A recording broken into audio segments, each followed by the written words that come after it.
Like, I think if you have like a strong opinion on something that the client may not agree with, then you can kind of always find a reasoning to back that up and kind of explain your side of it. But at the end of the day, yeah, it's really what the client sees in their vision. So,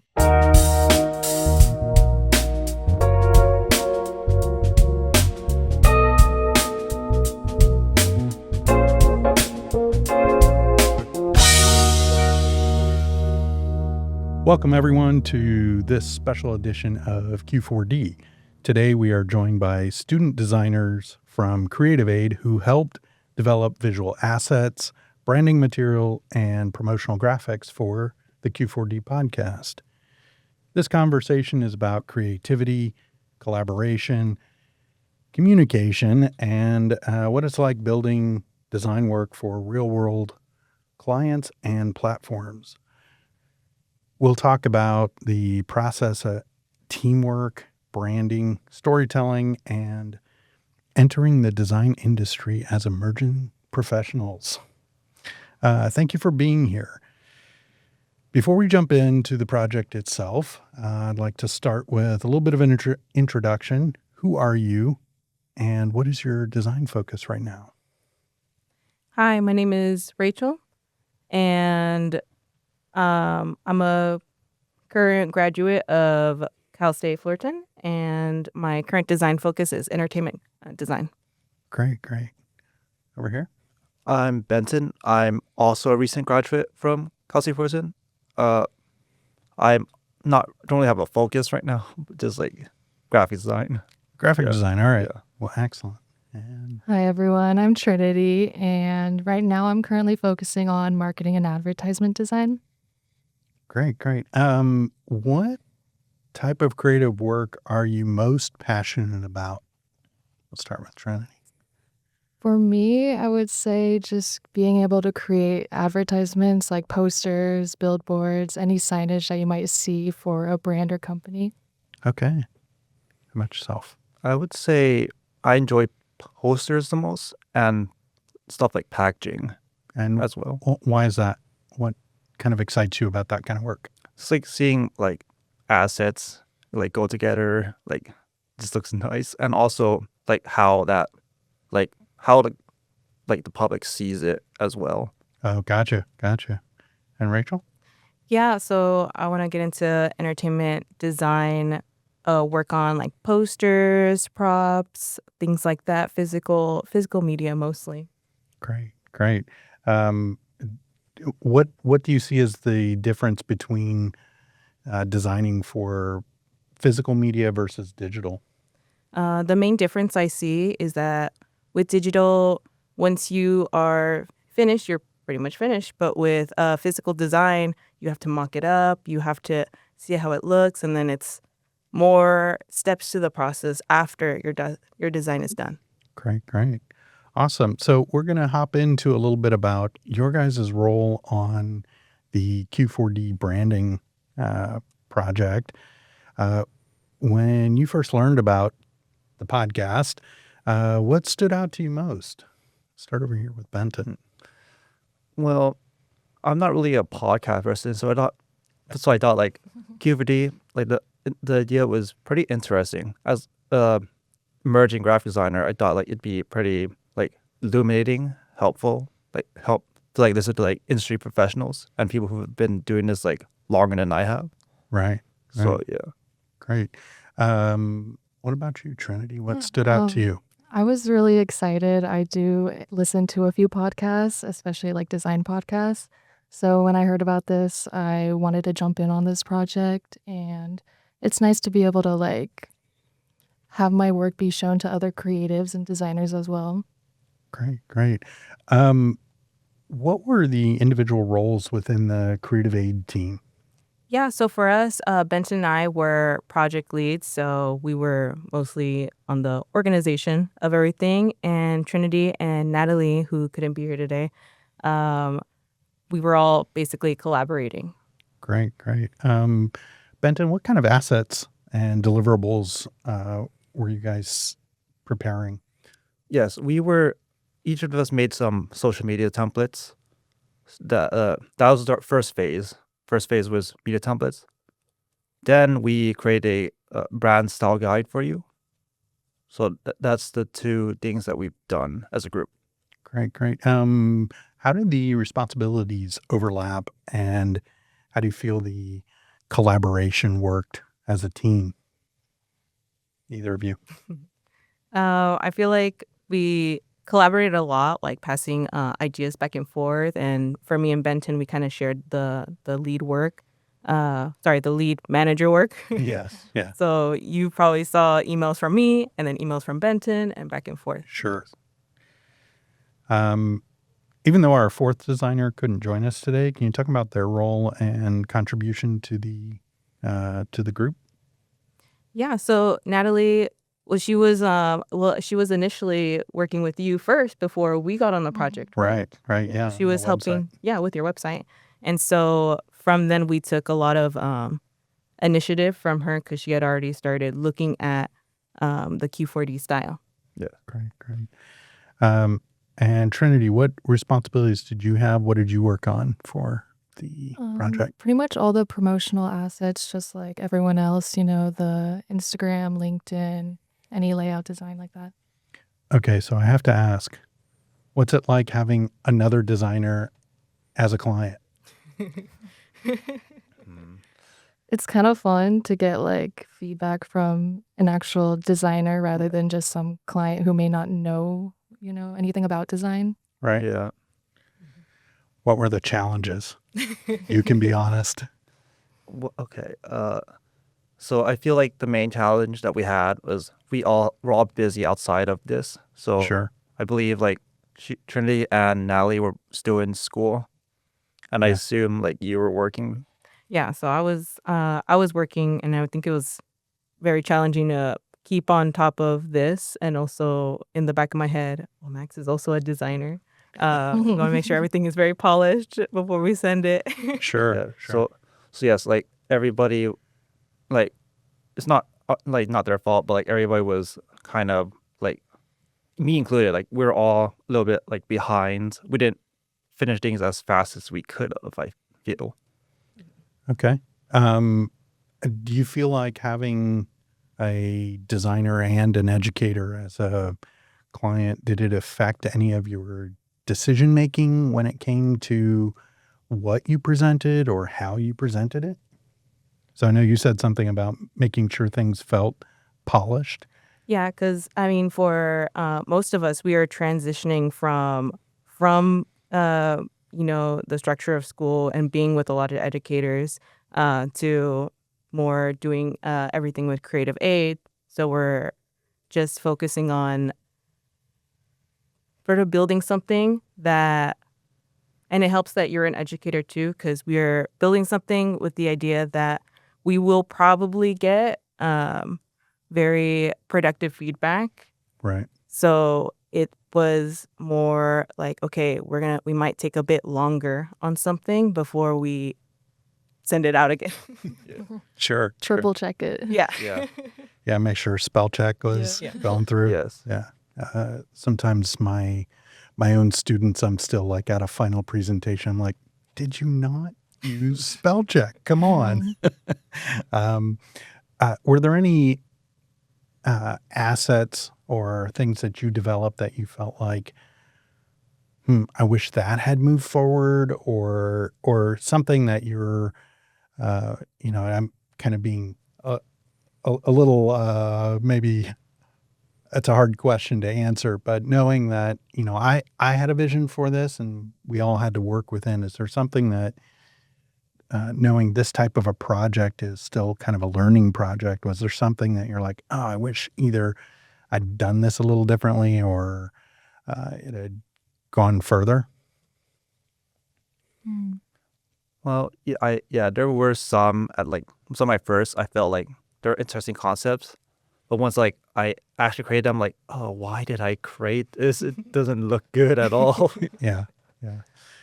I think that's probably a common thing within the professional world, is like we'll have these thoughts we're exercising in our head, and then as we start to build them, we see the actual application. It's like, it's not quite what I thought. It's like, it's a good idea, but doesn't always Yeah. work the way you thought. Yeah, I feel like you need to like experiment to find Yeah. out whether it Mhm. works or not. So Yeah, absolutely.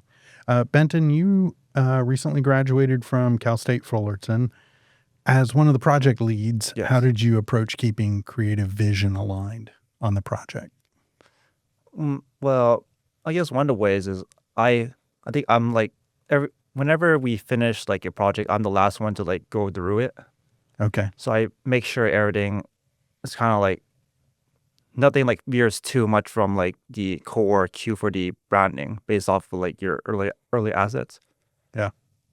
Another thing, like I do remember like for the brand style guide, I also did like I went back, for example, I went back and I spaced everything out according to like how like the first slides were spaced out because everybody's like designs like we all designed differently. Yeah. So Rachel, your some of your designs were like they weren't spaced like as evenly as like the first one. So I had to like go back, edit designs, make sure they're all uniform. So it's kind of final quality control Yes. and making sure. Yeah.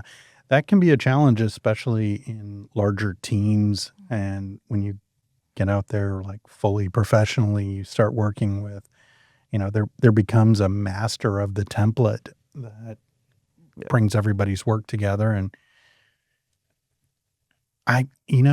in almost 30 years, I don't know if clients fully ring in on some of that stuff when it's off, but man, the minute you put a presentation up and you see that stuff, you're like, oh God, yeah. that's awful. And it's even if it's some of the smallest thing, like a little bit of spacing or, oh, these are all on center and this is all left justified. It's like, oh no. But every once in a while you can see a client that is really attuned to that sort of stuff. And when you have it right, it doesn't distract them. But when it's off, that's the last thing you want them to be thinking about. You want them to look at your creative output. So what role did putting together the style guide have in this project? I know usually we do a style guide first and then develop assets, but this project was kind of underway. So how did doing that in the reverse work for you guys? Well, we kind of went in knowing we were going to do a style guide because of the brief we had. So we were Yeah. kind of sort of locking in like, okay, so these certain things for sure. This is the style of Q40. We want to make sure we include it. And then making that first batch of templates, it was realizing, oh yeah, everyone sees this brand a little bit differently. Right. So creating that style guide after, we're like, okay, these are the main parts that everyone sort of agreed on, and we'll make sure we include it, organize it, and do that whole process. Gotcha. Since we did the style guide, at the very end, we did have to go back and edit some of our previous work to better fit in. Sure. I believe for the, for example, the magenta color that's used in your like logo, Right. like we can't that's not good for I believe white text. Right. It doesn't Right. like fully follow the web standards. Gotcha. So we had to go back and edit the magenta to like a darker shade, so everything's still legible to like everybody. Right. When you are going through a project like that and let's say you receive a brief from a client, whether they're a designer or not, kind of as a back end, is there something you would have liked to have known more or could have been clarifying on a project like that? I guess just usually like there are some things that we'd like to know beforehand. Like maybe a client is just like, oh yeah, do a border on this, but they don't explain it. Sometimes they'll assume you already know. And so Right. at the end, when we are putting all this project together and stuff like that, at the end they're like, oh, I thought you would have done this. And I was like, oh, that would have been nice to know you Yeah. wanted us to do this. Yeah. Yeah. Very good. Anything on your guys' end that you would have liked to have, like, as far as understanding the brand to begin with? Was there anything that you were like, because you had mentioned going into it, you kind of went a little wide, and then once you developed the brand style guide, some things needed to be adjusted. So aside from color, was there anything about the brand that you think is helpful for clients to tell a designer? I guess one thing that would be helpful is like for the client to already have an idea of like what they want, like I don't know, like I want to look classical looking or I want it to look modern looking. For you, like we just look at the website and we could like kind of tell what you were going for. Right. Right. So So there was already some basis for yes, you. Okay. Rachel, you're also a recent graduate, and I'd kind of like to ask you a little bit more about when you began. What was there a moment that you realized you wanted to be a designer? What kind of got you into this? From what my mom says, I've always been like creating, doing things. I used to make buttons out of bottle caps, like that type of stuff. And so when it was time to in high school, when they're like, "All right, so what are you gonna do for the rest of your life?" And I was like, I was thinking, well, the thing that inspires me the most is watching TV, going to the movies, playing games, going to concerts, like all these entertainment avenues, and I just want to be a part of that process. So I chose graphic design because it's so versatile. Like I can work on a poster on something. I can work on a prop design that's in the background, but I can always say like, "Oh, yeah, I did that in the background." Yeah. Yeah. You mentioned that design is about how you make people feel. Oh yeah. How do you approach creating emotional responses to your design? Well, I like to know everything there is about the context of it because I feel like when you feel how you want your design to feel, that's when you're able to create that feeling for other people. Because Gotcha. if I made a poster on or like something for a movie and I don't know what it is, I don't get it, how am I supposed to make other people feel that way? Right. Right. So empathy is a big part of Yes. that then, yeah? hmm Um, what is challenging about marketing yourself as a young professional that's just coming out there? It is This will be for all three of you. it is very challenging because I don't feel like we get a class on how to market yourself. So it's Sure. mostly like okay, these are the ways you need to market yourself. It's LinkedIn, your portfolio, and Right. maybe social media, and then it's also how to present yourself to other people. So that's the big challenge that I think we're all working through is how to market ourselves. yes. So you guys get taught a lot of those as tools, but maybe not kind of how to manage those tools from your own point of view. I think so. Yeah.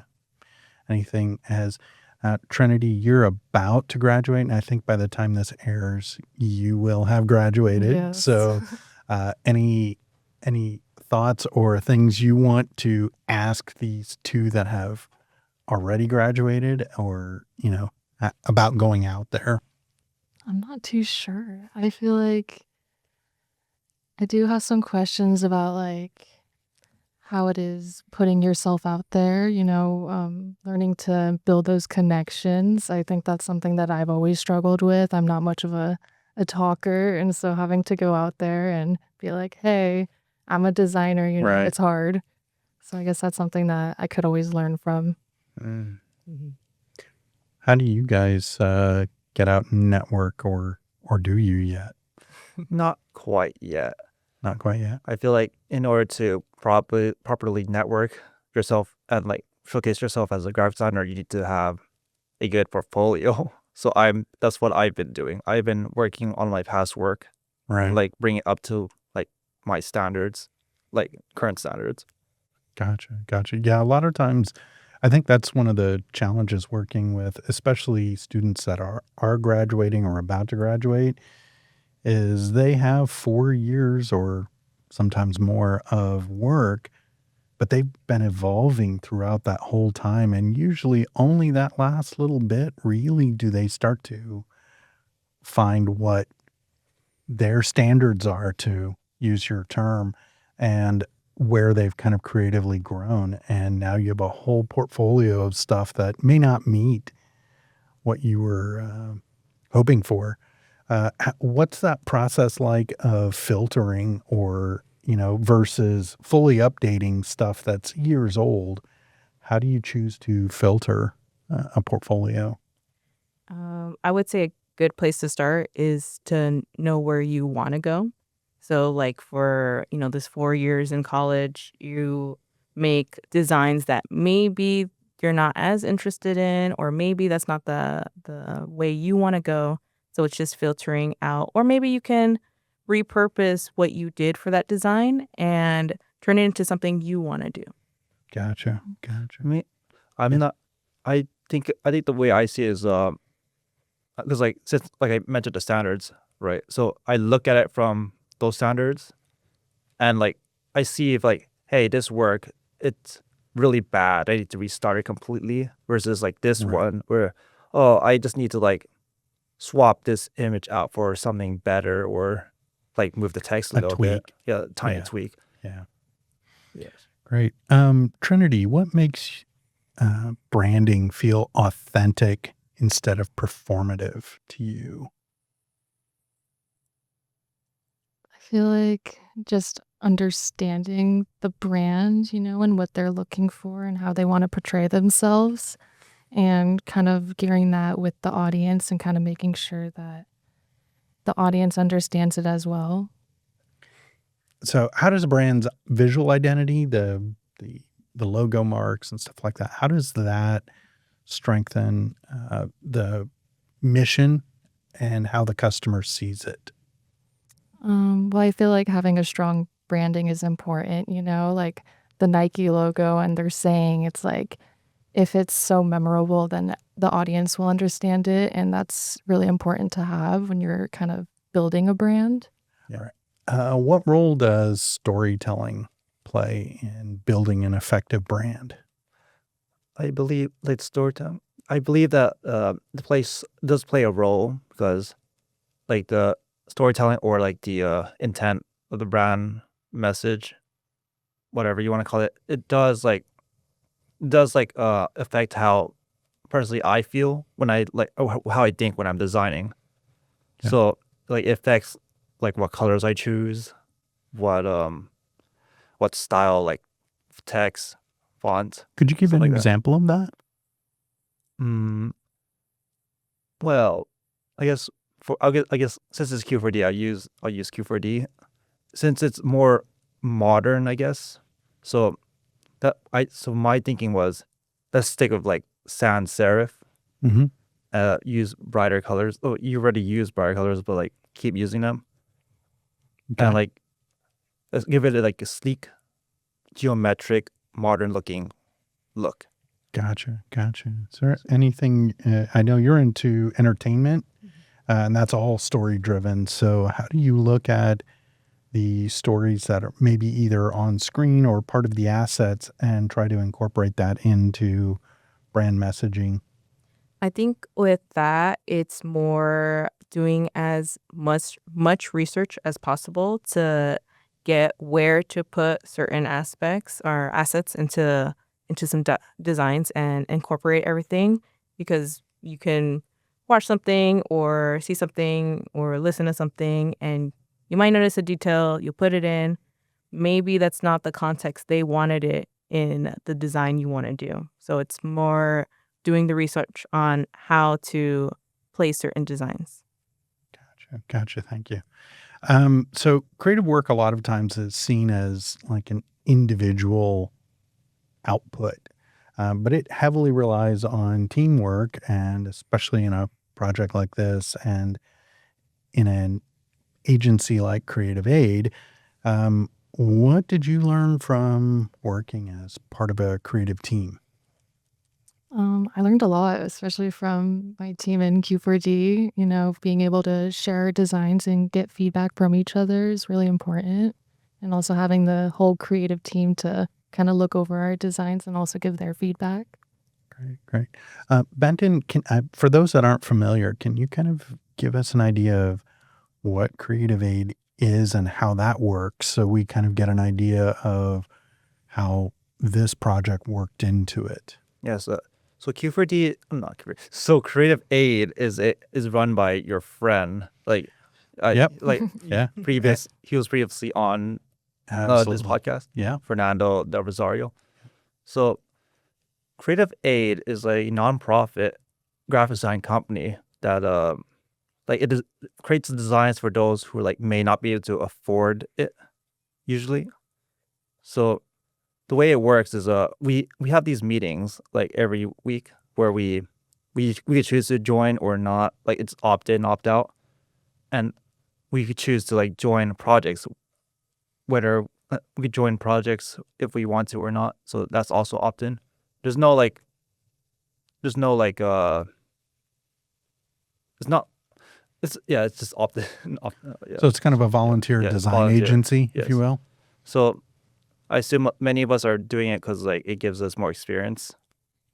Right. Yeah. Rachel, how did you get involved with Creative Aid? Well, Fernando de Rosario teaches at Cal State Fullerton, and one of his classes is an internship class where we are able to work with him in the classroom for this company, Creative Aid. And after, because it's usually the last class before you graduate, after we have the opportunity to continue working with Creative Aid even after we graduate. So I think majority of us wanted to continue Sure. designing with Fernando and with everybody. Great, great. What types of projects have you worked on through Creative Aid, and what kind of projects do you see throughout the entire scope of clients? Well, as far as right now, the only client I've had for Creative Aid is you for the Q4D podcast. Yeah, right. So that's been exciting and fun, and I can't wait to kind of see what comes next. There's so many different clients, and they're all usually like smaller local businesses, so it's great to be helping any of them out. Okay, so if I remember right, the kind of the mission of Creative Aid is to kind of give back to the community and help the local community Yeah. grow. Mhm. Grow. So how important is that to you guys in a design career? That's super important because for like local, so for the community, maybe what they need to get their business going is just a really good graphic, and we're all happy to help and just helping them rise to their feet, getting that recognition, like getting that exposure. So we all wanted to be a part of that. Great, great. How do you maintain your own individual creative voice when you're working collaboratively?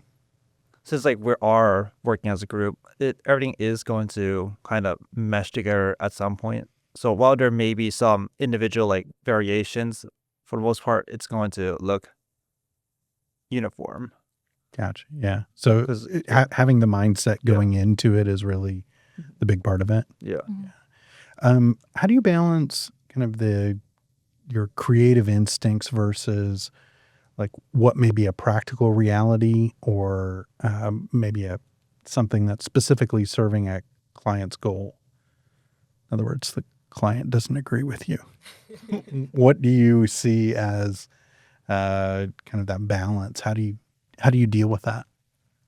Well, I think overall at the end, it's what the client wants. And so I'm going to use Q40 as example. But when we were making the style guide, I'm sure you saw our designs. We actually wanted to do a more physical brand style guide for you. Right. And but what you wanted was a something that's easy to give to other designers.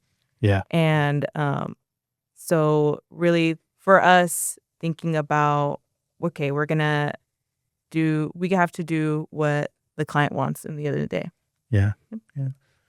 I think you have to nudge the client in a certain way. especially Sure. so Yeah. it's you give them helpful pointers, explanations, but you can't really say, "Hey, I'm designer. You use what I give you," because they are the one they're the clients still. Sure. So yes. Sure. Like, I think if you have, like, a strong opinion on something that the client may not agree with, then you can kind of always find a reasoning to back that up and kind of explain your side of it. But at the end of the day, yeah, it's really what the client sees in their vision. So, Yes. Yeah, that's great. Yeah, I think making sure you do have some backup or validation Mhm. really helps. And even if the client doesn't go with it, you've put your Yeah. best foot forward on it and not been like, I wish I'd said this. Um, there were a couple of things I know. And I will say this. If you want to print it out for your own portfolios, you are welcome to. Thank you very much. Thank you. Yeah. So I'd like to kind of close in on a little bit of a quick reflection. What is one thing you learned from this experience? I would say, for me at least, more about cooperation, because for Q4D, I haven't really ever done we worked in groups before. We never worked as on a group project before, or I have never. So it's kind of interesting to work things out between all four of us. Yeah. Yes. Yeah. And you? yeah, I mean, especially working on like the brand style guide, that was something that we all had to really communicate with each other to do because like only one person could work on the style guide at a time, Yeah. especially Oh, in yeah. InDesign. Yeah, So we all were had working to in design and like, who finished this and then can I start it and Yeah. all that. So communication's huge. Yeah, because they don't have like a share feature. So we were passing around this InDesign file back and forth and Oh, wow. Okay. Mhm. Yeah. trying to communicate, okay, so these are the reasons for why we changed this, or I want to include this. So it's just more communication between all four of us. Great. Also, also we had to have change logs to know what we each individual person did. At the start, we didn't do that, and Sure. it was a mess. Yeah.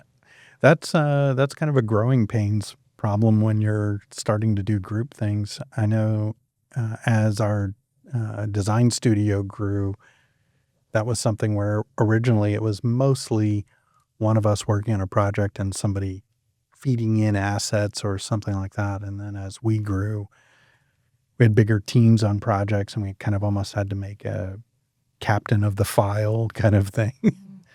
So, is there an area of design you want to grow in next now that you're all graduates?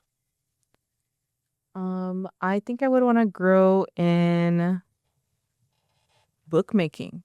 I've been seeing Really? that a lot lately. Wow. A lot of people have been doing like rebound covers and the physical process of rebinding a book and redesigning the cover. I think I would want to check that out.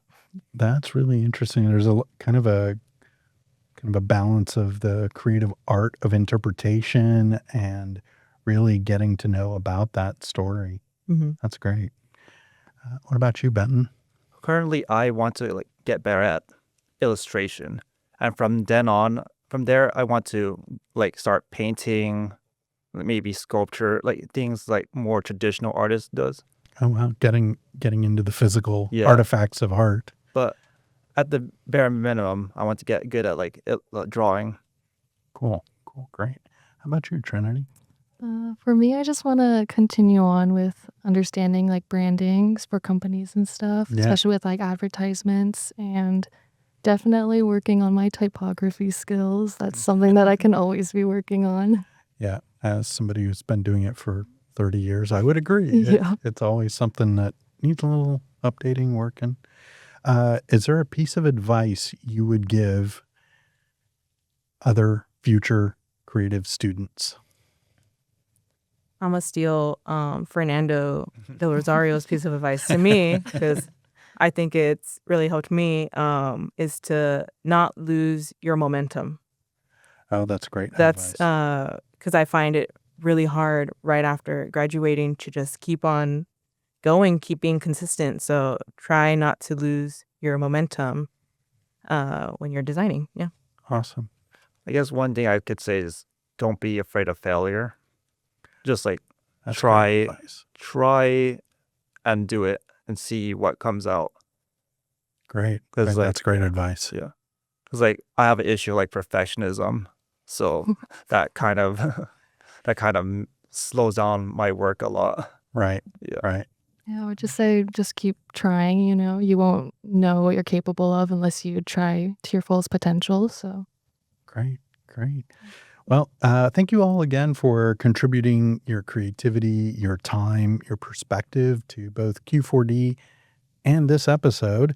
We're excited to see where all of you go in the future. And I'm Max Beach. Keep asking questions.